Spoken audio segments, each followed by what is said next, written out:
Flamengo, que já estava muito forte, ficou ainda mais forte, né? Pois é, o atacante Pedro já está no Rio de Janeiro, hein? E o Fox Sports, claro que acompanhou o desembarque do atacante no aeroporto internacional aqui da cidade maravilhosa. Olha aí.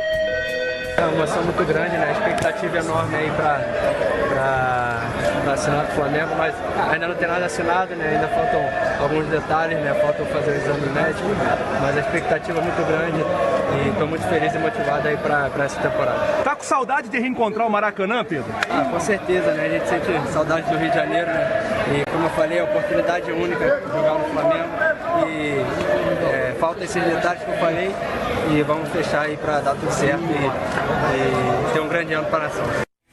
Tá aí, ó. Chegou cheio de expectativa, cheio de otimismo, esperando um grande ano. O atacante Pedro vai assinar contrato e será anunciado aí como novo jogador do Flamengo. Esse bate-volta não é legal, né? Na maioria das vezes, né? Mas pode dar certo. Até porque ele é muito novo, né? E aí não teve muito tempo de mostrar nada lá fora ainda. Então volta para retomar a carreira. Enfim, pode engrenar. Mas eu não acho legal esse bate-volta. Fica meio com cara de insucesso, né? Foi lá, não deu certo, tá voltando. Não deveria ter ido, na minha opinião. Eu lembro, Eugênio, você vai lembrar bem também. Você lembra aquela decisão de 95 do estadual, né? O gol de barriga do Renato, enfim. E no ano seguinte, o Flamengo ganha o estadual em 96, muitos jogadores que estavam no Fluminense. Quando termina aquele estadual, o Flamengo contrata Márcio Costa, de Jair, Lira. Levou uma galera pro Joel Flamengo. Santana também foi, né? Joel Santana, bem lembrado. Esse ano, a gente vê uma movimentação de muitos jogadores que se destacam no Fluminense. O Flamengo vai lá, com poder econômico, vai lá e contrata. Só que dois exemplos que não deram certo. Jogadores que o Flamengo foi buscar lá no exterior, brilharam no Fluminense e no Flamengo naufragaram. Exemplos recentes, Conca e Henrique Dourado. Só que o último exemplo vingou. Gerson. Saiu do Fluminense, na Europa, participação discreta, né? Um desempenho discreto, e voltou e arrebentou no Flamengo. O Pedro tá mais para repetir Henrique Dourado e Conca ou tá mais para repetir Gerson, na sua opinião? O caso dele é muito mais próximo do Gerson. Primeiro, pela idade, pela trajetória, Fluminense, Itália, Fiorentina, É verdade. Voltando para o Flamengo. Porque o caso do Conca, o Flamengo pegou sabendo que ele estava com uma séria lesão de joelho. Era contrato de risco. O Flamengo contratou o Conca, na verdade, era aquela aposta. Vai se recuperando aí, se você ficar bom, você joga. Acabou que não ficou bom. O Conca não voltou a jogar bola, nem no Flamengo, nem em lugar nenhum. Né? Já o caso do Henrique Dourado é um pouco diferente, porque esse ele tirou direto do Fluminense. E era um jogador que não se encaixou de maneira nenhuma, até pela característica técnica dele, no jeito de jogar do time. Eu vejo o Pedro mais próximo da realidade do Gerson, um jogador mais valorizado, vendido por um bom preço para o futebol europeu, que o Flamengo vai buscar para resgatar. É isso, eu acho que são situações, jogadores jovens que vão para a Itália ou vão para a Europa como um todo, ainda sem que estejam prontos para isso. Gabigol é mais um exemplo, embora não tenha passado pelo Fluminense, né? Mas foi muito jovem para o futebol europeu, não se adaptou e volta aqui para ganhar corpo. Eu acho que o Pedro tem tudo para dar certo, como deu o Gerson e como deu o Gabigol no Flamengo. A gente tem números aqui, ó. Vamos apresentar números do Pedro. A gente trouxe essa semana, a gente tem que fazer uma correção, né? A gente exibiu aqui o Pedro 301 minutos em campo pela Fiorentina. Não. 301 minutos em campo no ano passado, em 2019, que ele teve a maior parte jogando pelo Fluminense. Sim. Na Fiorentina, apenas 51 minutos em campo. Sim. Em 12 jogos que ele foi relacionado pela Fiorentina, ele foi utilizado só em 4. E desses 4, 51 minutos em campo. Não completou nem 90. Nossa, é muito pouco com a tempo. Fiorentina e não marcou gols. Mas no Fluminense, olha, aí o desempenho dele é questionável, né? São 93 jogos, 31 gols, praticamente aí um gol a cada 3 jogos. São 10 assistências e 30 desarmes. Não jogou nem 12 minutos, 12 minutos e meio pra gente arredondar ali na Fiorentina por jogo, né? Aí não dá, né? Não dá pra fazer nada, né? Pois é. Nem um golzinho sequer. Nem um golzinho sequer. E raramente, eu fui levantar as atuações do Pedro, eu não tenho o número exato aqui, mas raramente finalizou. Na Fiorentina? Não é? marcar, não. Aí você coloca também na conta do time, né? Porque um centroavante precisa que a bola chegue para ele finalizar.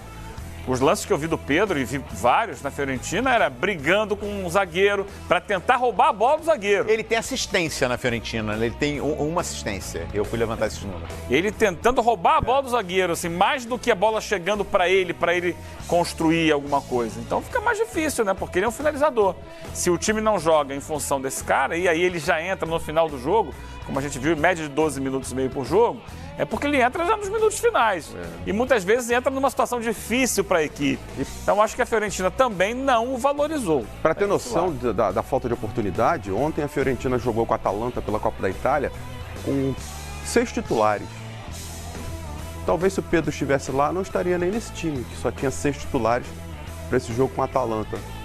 Ele marcou um gol na Itália, jogando pelo time B da Fiorentina, num jogo contra a Roma, do que eles chamam de Primavera, né, Milton? Que é aquele time mais jovem, que tem aqui sub-23 e tal. Aí ele fez um gol, ponto, mas não é o time principal da Fiorentina. Ele é muito bom jogador, né? Tecnicamente, ele é excelente. Marcos Braz, vice-presidente de futebol do Flamengo, falou com exclusividade no Mercado Fox, comandado aí pelo Theo José, sobre as principais questões rubro-negras nesse início de temporada. Vamos acompanhar o que disse aí o Marcos Braz. O Flamengo entra com um time profissional. A responsabilidade de profissional, por problemas de agenda, infelizmente a gente teve que postergar as férias dos jogadores, mas a gente gosta da competição. O Flamengo é o time que mais ganhou essa competição e a gente espera que isso, dentro desse ano aí, a gente possa mais uma vez levantar esse título. Mas a gente respeita muito, são 11 contra 11 em campo e nesse primeiro momento aí a gente tem a garotada junto com outros do time profissional e eu tenho certeza absoluta que a gente vai ter um bom resultado.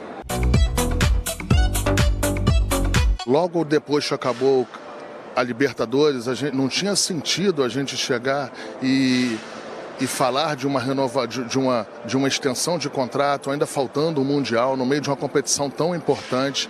E a gente fez a opção e conversamos com ele, que na volta, quando é que ele voltasse, nós iríamos conversar desse assunto.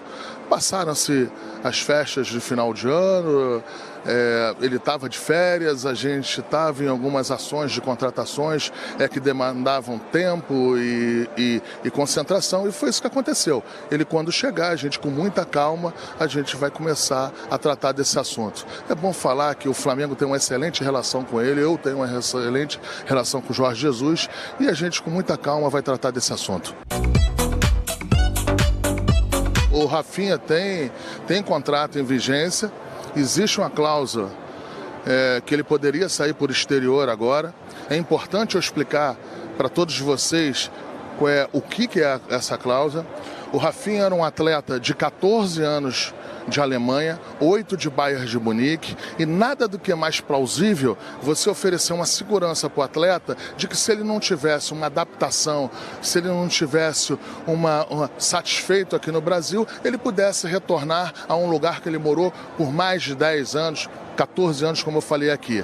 Então existe de fato essa cláusula, mas pouco provável dele exercer essa cláusula. Dentro dessa semana, em uma entrevista coletiva, eu disse que tivemos algumas reuniões, tivemos andamentos, êxito nessas reuniões, e a gente acredita que até na próxima semana teremos um final em relação ao caso do Gabriel. Eu espero que seja um final feliz, a gente trabalha para isso, não é só a torcida do Flamengo, é um desejo meu, do presidente Rodolfo Landim e de toda a diretoria, a permanência dele aqui. Vamos aguardar com calma e com muita tranquilidade. Tá aí o Marcos Braz, ontem ao vivo no Mercado Fox, falando com exclusividade ao Fox Sports. Flávio Gomes já está com a gente também, reforçando aqui o bom dia. Eu gosto, viu, Flavinho? Antes de mais nada, bom dia. Bom dia, Eugênio, Milton, todos. Eu gosto bom dia. Quando o Marcos Braz para e começa a tratar tema por tema com tanta clareza e com tantos detalhes. Isso aí evita e corta qualquer especulação. fica tudo muito claro no Flamengo, né? É, porque a última lembrança que eu tenho de entrevista dele foi saindo do hotel, falando com o Álvaro Loureiro. Sobre o Michael. Caminhando, parava, voltava e fechou para dizer... não podia falar, né? Não podia, então não fala nada. Ao invés de falar que não, a chance era muito pequena de contratar o Michael. E fica todo mundo com cara de tonto, né? De trouxa, porque tava na cara que ia contratar o Michael. Então não precisa, é desnecessário. Quando é assim, com alguma transparência, acho que as coisas funcionam Porque você melhor. corta, né? Eu lembro do Alexandre Matos também, no episódio Borra? Mesma coisa. Chegou a dar uma entrevista. Esqueçam o Borra. Parece segredos de Estado, Pois né? é. Poxa, nossa, E aí você vai vê uma mudar o entrevista- preço do dólar por causa da contratação Entrevista ali com tranquilidade, falando com calma sobre todos os temas. E quando não aí a pode gente não falar, tem se aqui por mais- alguma razão não pode falar de algum assunto, fala assim, olha, disso eu não posso falar. Exato. Por quê? Eu não posso falar. Tá bom, Tá em não vou fazer negociação. nenhum juízo de valor, mas quando não pode falar, então diz que não pode falar e acabou. Em vez de falar qualquer Não bobagem. tira da notícia, né? Exatamente. Não desvia. Enfim, bacana, hein? Bacana essa entrevista do Marcos Braz. A gente vai voltar a falar muito do Flamengo